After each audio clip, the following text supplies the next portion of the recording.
Hello folks, and welcome to the channel, or welcome back. And first of all, I would like to thank you for all the views and comments and the subscriptions that you've given me in 2021. And in this video we're going to do things slightly different than what we normally do. I'm not going to work, my hands are not greasy. We're going to look back on 2021, what we have done, what we have achieved.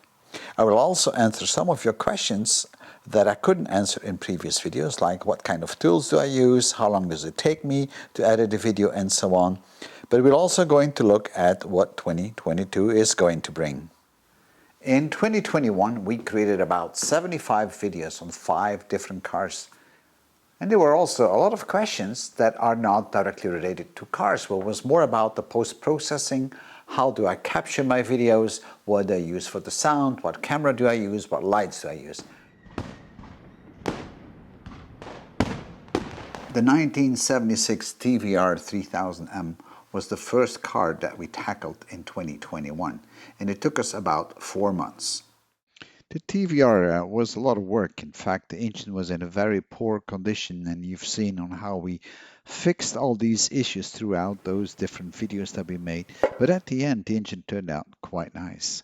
The carburetor, well, that was another major issue besides the cooling system. So we had to replace the cooling system completely. All the hoses, the radiator, and so on. Even the swirl pot had to be replaced. In fact, we almost took the whole thing apart, and there's many other things that we have done on this car, obviously, which I haven't shown in this video because there's so much more to it than just these few clips that we see here.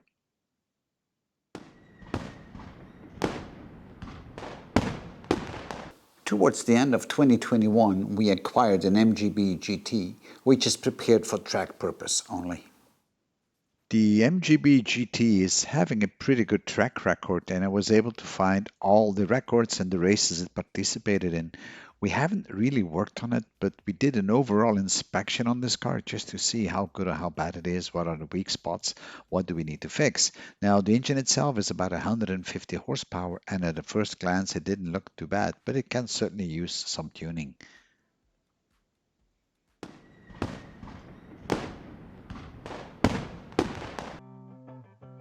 So every so often you will see a video from me of a motorbike, and in 2021 we did a review of the BMW 9T, which is a classic racer by BMW.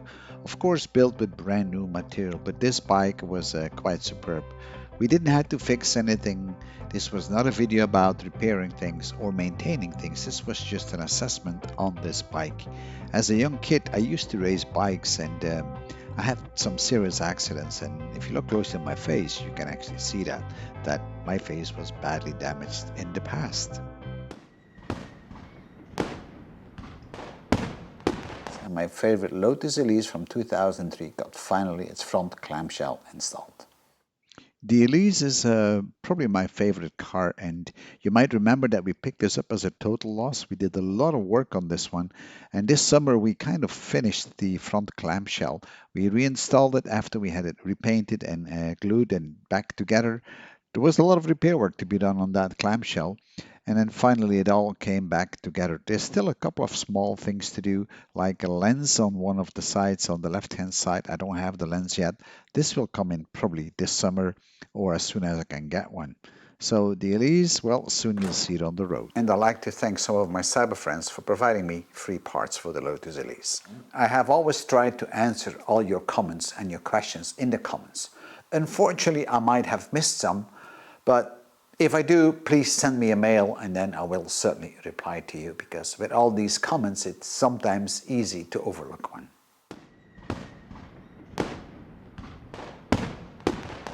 We've rebuilt the MGB GT rear suspension and front suspension, including the front subframe. The MGB GT is kind of a fun car, especially the V8. It has this nice sound to it. But this summer we had to replace the suspension completely. We renewed it, even the subframe, and we also changed the rear springs on this MGB GT because that was more than necessary. All the bushes were worn out, so we replaced them with competition bushes. And at the end, this turned out to be a nice fix and worthwhile the effort. We still had to align it, and once all this was done, the car was back on the road. Unfortunately, like anything else in life, things come and go, and the MGB GT V8 has been sold. The same thing goes for the Mini, the Britax Mini, although we did not work on the Mini this year, but that one is sold as well. Now, typically I don't sell cars, but sometimes I have to make some space.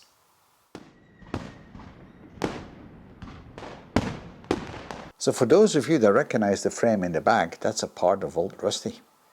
And you might think that we haven't done a lot on Old Rusty because there were very few videos. But the reality is I've done a lot of work on Old Rusty. I collected additional parts. I also did a lot of bending and welding meanwhile. Work we've done before, you've seen many times before. So I did not bother making a video because it takes so much time to create a video. But in 2022, you will for sure see a lot more work on Old Rusty.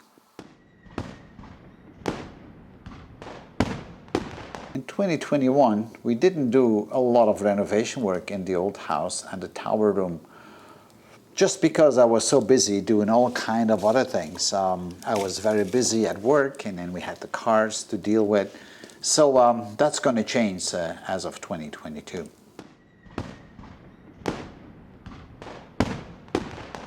In the middle of 2021, we were able to get our hands on a 1999 Formula Koenig, and this is the kind of race car that Schumacher started to race in initially.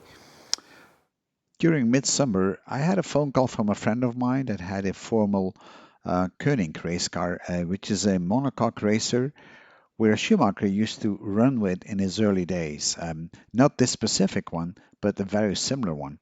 So I decided to buy it and recondition it because it was really in a bad shape. The brakes didn't work, the suspension didn't work. In fact, the engine is about the only good thing, but then again, the radiator looks really tacky, the interior looks tacky, the dashboard was awful. So we had to change everything basically, including the brake calipers, the master brake cylinders, the steering. Everything was in a very, very poor and rundown state, which is not surprisingly after about 21 years of racing, I guess. So we did rebuild the dashboard. We powder coated all the suspension. We put new brake cylinders up, new discs, new brakes. And I think this is now starting to look more again like a race car, but there's still a lot of work to be done. And at the end, I did crank it up about a week or two ago, and that turned out to be quite nice. And to be honest, I was kind of surprised. So keep an eye on this because we're planning to race.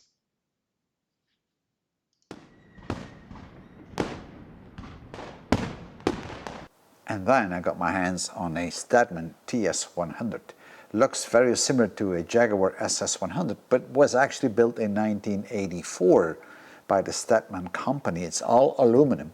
The biggest issue with this car was in 2021 to get it approved for road use because only 28 were built, and it had Jaguar papers for a 2.8 liter, and it's not a Jaguar and it's not a 2.8 liter, it's a 4.2 liter. So I had to start a case with the Department of Vehicles, and luckily they accepted the car, so now the car is homologated and I have the formal official papers to get it on the road. It still has to go through a technical inspection, but that's a minor thing. So, and the poor Peugeot didn't got any attention in 2021. And I'm afraid it's not going to get any attention in 2022 either.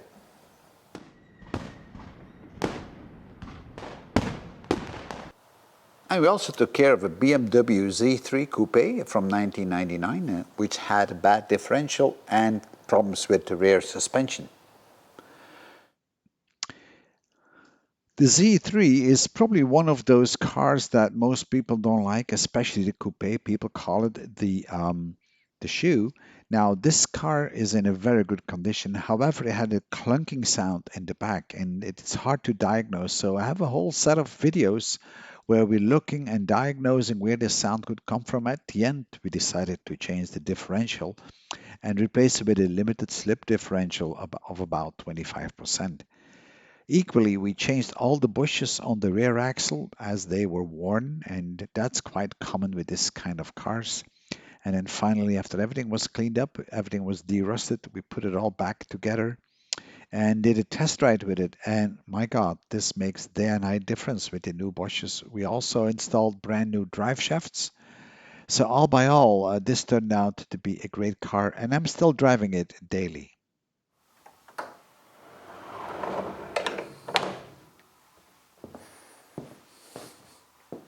And 2022 is going to be an exciting year with a lot of racing and a lot of preparation. So let me show you what we're going to do. In 2022, we're going to further prepare the MGB GT for its first shakedown. And I hope to have this done somewhere in June, July. And from then on, you will see me racing, hopefully, the MGB GT. There's a lot of work still to be done on it, both the engine, suspension, and I even might have to repaint it.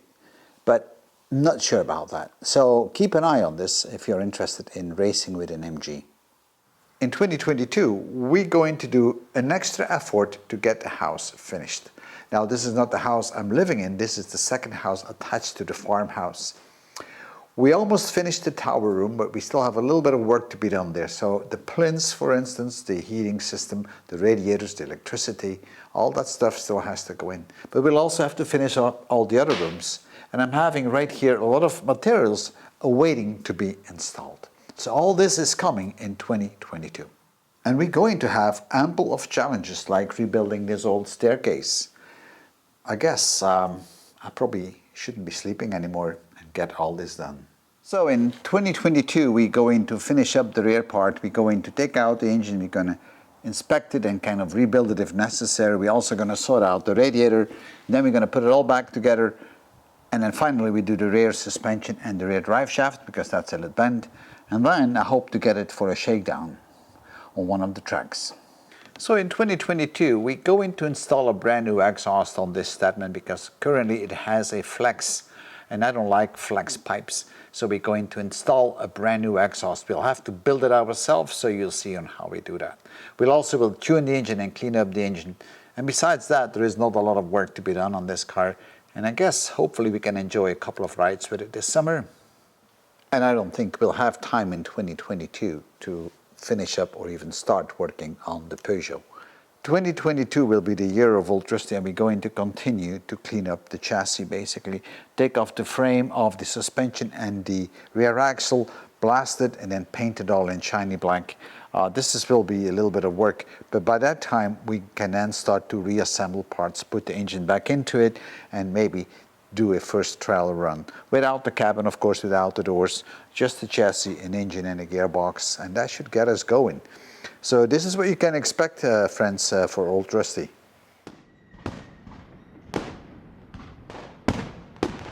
During the year, people asked me what kind of tools I was using to create my videos, what kind of camera, what kind of sound system, what kind of lights. So let me give you a quick view on what I'm using, and it's nothing really special.